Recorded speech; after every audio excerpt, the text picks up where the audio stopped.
Bom, pessoal, agora o apêndice 6, tá, é uma das minhas aventuras que eu fiz em análise funcional, onde eu peguei um problema de dois corpos eletromagnéticos e mostrei que dava para você fazer uma equação de Schrödinger com isso.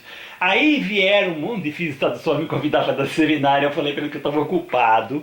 Por que eu estou ocupado? Porque você sabe que você vai lá, o sujeito vai te fazer umas perguntas ridículas, porque ele era simpatizante de um outro cara que queria fazer um negócio que os americanos estavam fazendo, e aí você vai lá e te pergunta um monte de coisa de computação quântica, fala um monte de frase que o Einstein disse, e você passa raiva à toa e o seminário fica um troço maluco, tá?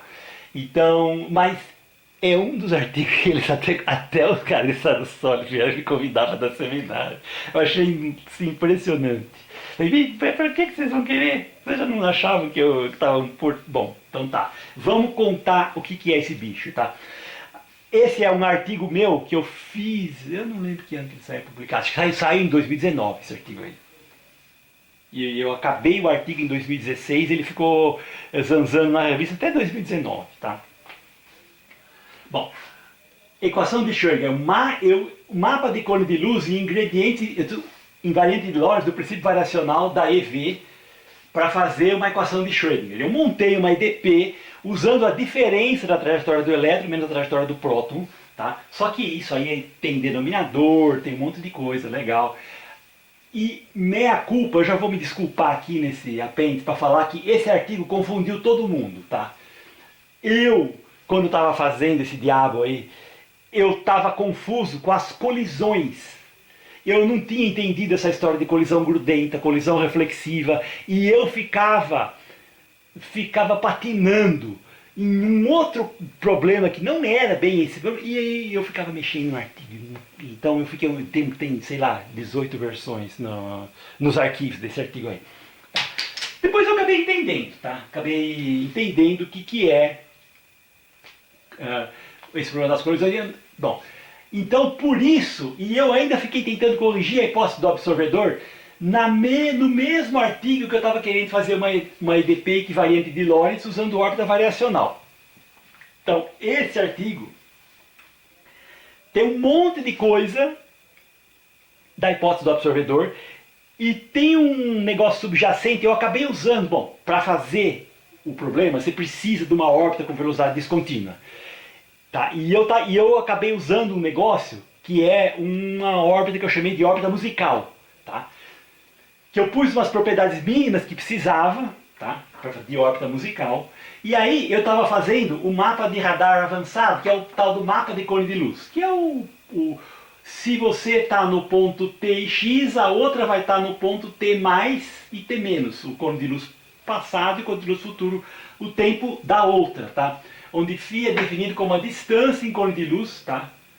Então isso aqui é a distância em cone de luz, porque o φ é um módulo de X. Só que isso aqui é um mapa de cone de luz definido não só em cima da trajetória da outra, como em todos os pontos do espaço. Tá? Então essa função é muito útil. Essa função, quando você vai fazer o problema de dois corpos eletromagnéticos, você calcula essa φ só calculado na trajetória da outra. Mas aí eu estava fuçando e brincando para cá, e brincando para lá e dando cabeçada, e já que a função do Schrödinger é de dimensão infinita, vamos estender isso aí para todos os pontos, legal, então eu pus todos os pontos aqui, tá?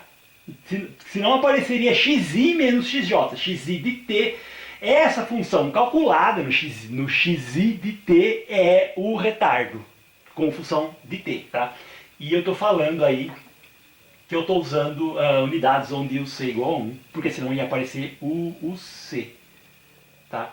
É esse, saiu em 2019, tá certo, falei certo.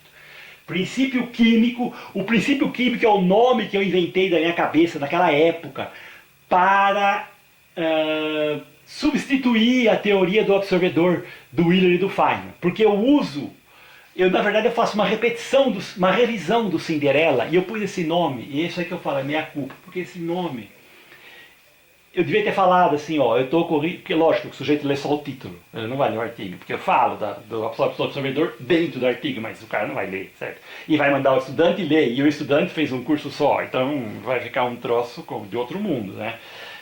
Só sabe, e mesmo o pessoal mais avançado aí na universidade só sabe falar de QED, então, e eles sabem, quando você fala de eletromagnetismo, eles só sabem falar de renormalização, eles não sabem dos outros problemas que tem no eletromagnetismo. Então fica um negócio onde eu fui tonto depois lá.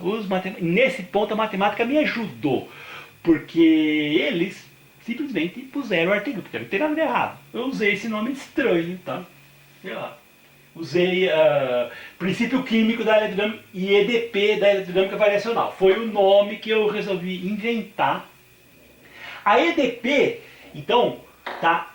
Eu acabei aprendendo que existe funções naturais, que é a diferença entre essa função estendida que eu falei para o próton e a função estendida do elétron. Você faz a diferença entre as duas, que é a diferença dos tempos de retardo, e isso aqui é estendido para todo x. Aí você faz essa brincadeira aqui. Tá?